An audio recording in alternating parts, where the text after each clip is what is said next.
Many people are curious about what it takes to become not only a therapist, but a good therapist and one who enjoys their work. So in this video, I'd like to offer my thoughts on the journey from first thinking about getting one's degree all the way to becoming a therapist who has real skill and confidence and finds satisfaction in what they are doing. So let's dive in.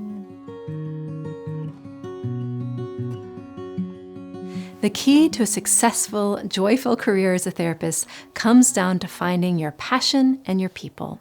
And I want to give some practical advice on both of these. But let me start with an image. Let's imagine a continuum when it comes to what it might be like for you to become a therapist. On one side of the continuum is the not so great path. It's the path of stress, insecurity, even burnout. On the other side of the continuum is a path that is filled with connection, empowerment, and satisfaction with the work. The reason I put it along a continuum is that being a therapist is one of those careers where the experience can vary widely, from like this wonderful, almost spiritual path all the way to being downright negative. But in this video, I'd like to discuss an overarching strategy to make sure your journey aims as far in the positive, empowering direction as possible. Now, the first step, of course, is to deeply reflect on whether becoming a therapist is even the right job for you.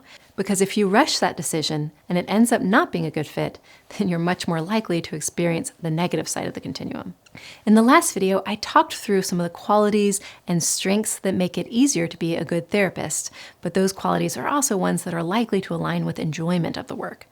So if you haven't watched that video, please do. But let's say you've thought it through, you really love connecting deeply with people, and just know you want to be a therapist. What resources might you pull toward yourself that will help you along the way? Well, the primary one is other people. Hopefully you have some strong relationships in your life, and if not, developing those would of course be great advice just generally. But I know that is sometimes easier said than done, so I'll just point out that there are communities of people you can plug into online who share your interest in psychology, or some facet of psychology like self-compassion or parts work. As an example, I run a Discord channel for people interested in experiential therapy, and it's lovely seeing how eager people are to connect with each other and support one another. Again, other people are such a great resource, especially when becoming a therapist, and they are out there waiting to connect with you, which is good because you will honestly need them. After all, becoming a therapist is kind of like running a marathon emotionally, and kind of like how marathon runners need friends there to offer them water or cheer them along, you will need a team there to support you through the more difficult moments.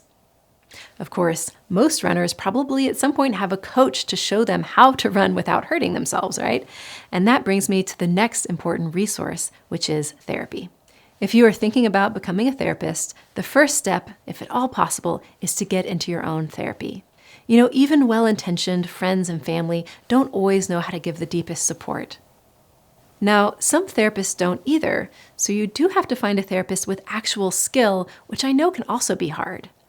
But it is worth putting some work into finding them because a good therapist is worth their weight in gold. They will not only support you along the path, but will be able to teach you how to approach the stressors you are facing in a way that is healthy. And that is key.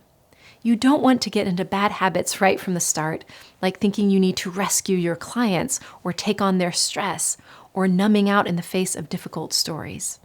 After all, learning to be a good therapist is just as much about developing emotional skills and capacities as it is about learning techniques. Now, obviously, having a therapist, and a good therapist, will be even more essential if you have experienced trauma yourself. And by the way, having a history of trauma is not that unusual for therapists. Honestly, a good portion of therapists have experienced quite a bit of trauma in their lives. In fact, I would venture to say that if you took the very best therapists and the very worst, that both groups probably have more trauma than the average therapist does. Why do I say that? Well, because when it comes to trauma, or just pain and suffering, it's kind of one of those things that can cut both ways. Let me address the negative side first. As therapists, if we haven't had the chance to do at least a good amount of healing work around our wounds, it is unlikely we will be able to show up emotionally for our clients. We will either be too walled off or too raw and emotionally overwhelmed. That being said, if we take the chance to process and at least largely resolve the traumas we carry with us, we are actually able to step into more resilience, not to mention depth. After all, there's something called post-traumatic growth. And it probably explains why some of the best therapists I know have also been through trauma themselves, because they're not only stronger for it, but much more able to empathize with what their clients are going through. Plus, they have a more intimate, first-hand knowledge of the healing journey itself and all that it entails. I guess what I'm saying is that if you've had trauma, it won't be a neutral thing. It will either play a role in you becoming a deeper, better therapist, or it could be really problematic and might even cause you to cause harm. And which direction it goes depends on the level of healing work you do. Now, that being said, this advice about getting into therapy applies to everyone, not just folks who've had difficult histories. We all have our issues and hang-ups, and honestly, probably traumas to some degree or another. Plus, good therapy isn't only about learning to function psychologically, it can also be about growth. In other words, finding the freedom to step more fully into our true selves, where we can feel relaxed and available and have access to our compassion, etc. And of course, the more we head in the direction of growth, the more fully we will be able to show up for our clients, which also will set us up to enjoy the work and protect us from burnout. I mean, I know the idea that therapists need to be in their own therapy is a kind of a cliche, but there are many therapists who have actually never been in the client's chair. And I think that's really problematic. Please, please, if you are thinking about being a therapist, get into good therapy. I mean, there may be other avenues like spiritual retreats or engaging in practices that are part of your culture, as long as you are getting support in becoming a deeper, more loving, more sturdy person. Because having those qualities is everything when it comes to not only being a good therapist, but one who enjoys their work. Now, you might be thinking, well, that might be true for people who want to offer depth therapy, because yes, depth therapists do have to show up for their clients' pain because they're trying to emotionally process it, etc. But not all therapies are like that. Some, like CBT, are more technical and probably don't require the same level of emotional attunement on the part of the therapist. But that is actually not the case, at least not according to the research. In fact, when comparing across models, there was one model where the therapist's empathy has actually been shown to be the most powerfully linked to outcomes. And guess which it is? CBT. Now, that might be because empathy isn't baked into the model itself, like it is with many other models, which means it's even more essential for CBT therapists to bring it naturally. But the bottom line, at least according to the research, is that there is just no sort of purely cognitive or emotionally disengaged version of being a therapist that actually works. So any successful therapist will need to learn how to be emotionally attuned and available and kind. Now, beyond the importance of any healing and growth you might get out of therapy, there are two more reasons to get into therapy yourself. One is to simply learn about the process. Many people believe that most of what we learn around how to be a good therapist, we get from our own therapy. Second, your own experience with therapy, assuming you have a good therapist, might help you determine whether you are passionate enough about the work to actually make a career out of it. Can you imagine someone signing up to be a basketball coach having never even been to a game? I mean, what if you went to therapy with a good therapist and found it boring? That wouldn't be a great sign. If you don't find exploring yourself interesting, you probably aren't going to find exploring other people interesting.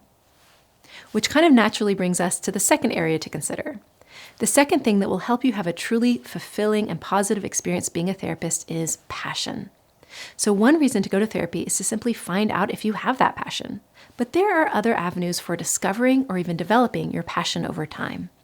After all, some passions need to be sparked, and it may not be immediately obvious where to go to find that spark. You see, when it comes to the wide world of psychology, there are many ideas and lines of research that are honestly fairly boring.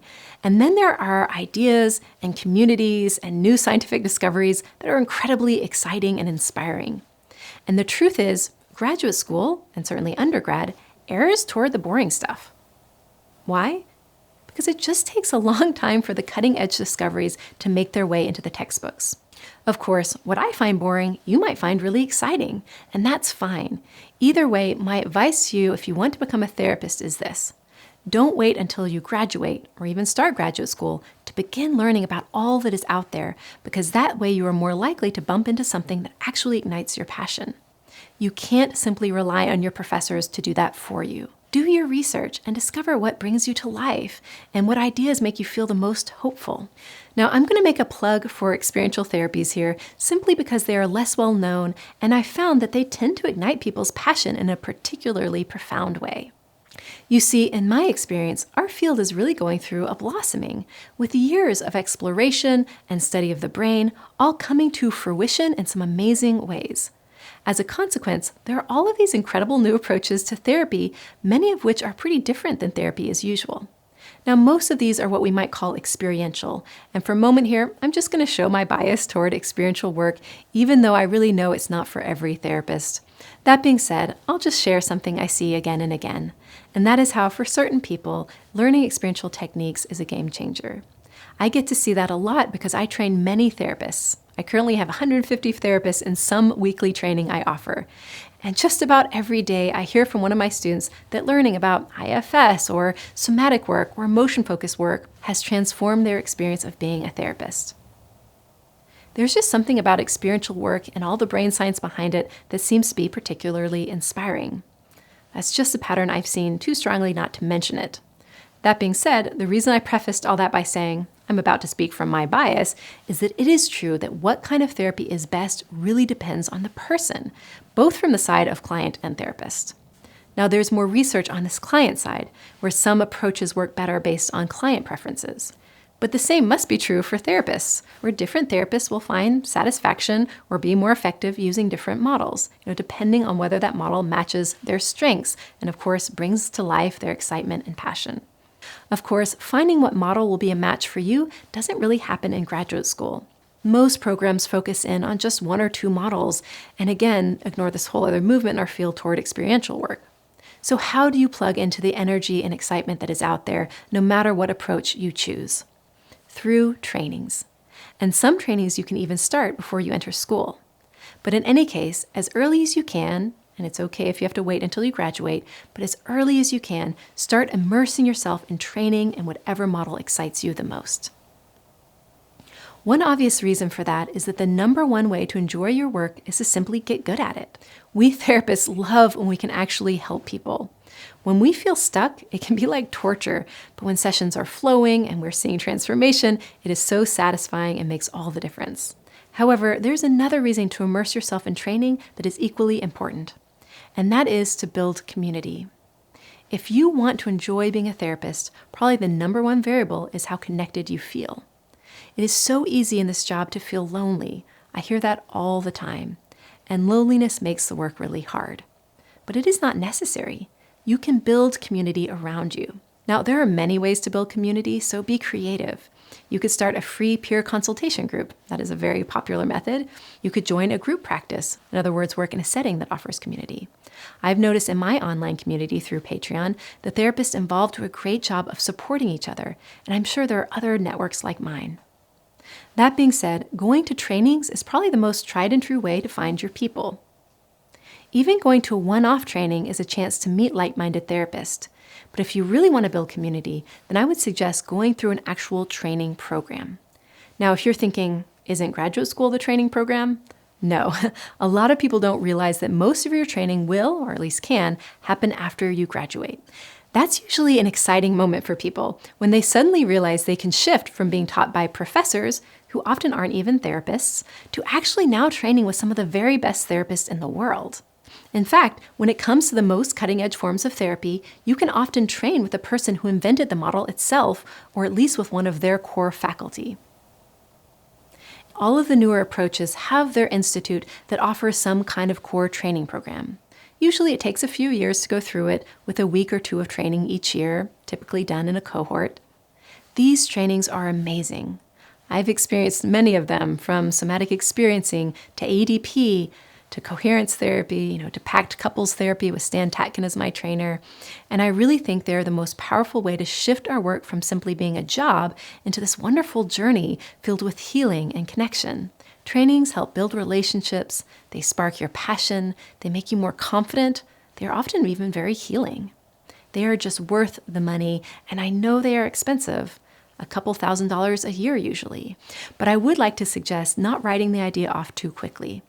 Think about it as part of your business plan, or investment in yourself or your work, just like any other business investment. In other words, if you can at all afford it, then jump in, because that money will almost invariably come back to you, probably in spades. Especially if you can invest in your training early in your career, you might set yourself up to be on a completely different track financially. And quick point, if you are a person of color or even just an early career therapist, there are very likely scholarships available for you. Again, a lot comes down to training. It both builds community and puts wind in your sails. It's often a chance to do your own personal growth work. It helps you have more success in your career. I can't emphasize it enough. Okay, so if I had to summarize this whole video, I'd say it's about finding your passion and finding your people. Neither of which graduate school will likely do for you, but you can do it for yourself. In fact, find your passion first and then connect to those who share that passion. If you do that, you are much more likely to be on the right path toward a long, enjoyable career as a therapist. You can sign up to train with me if you're interested in experiential work. I have a 6-month core training called Minding the Heart around the basics of experiential therapies and how to integrate between models. And I've seen my students build lifelong friendships, not to mention the relationships with me. In fact, I didn't even mention the beauty of having a mentor, but that is also a part of community building as well. Now, I know I've been focusing on how to become a happy, successful therapist, but obviously there are more logistical pieces, like deciding whether to go for a master's or a doctoral degree, as well as picking a program. And I'll focus on those hurdles in the next 2 videos. So if that sounds helpful, please stay tuned. Thanks so much for watching. I just want to mention our Patreon community is really taking off, and I've been so enjoying getting a chance to know so many of you guys. If you would like to join our community and join our conversations, please check out my Patreon page.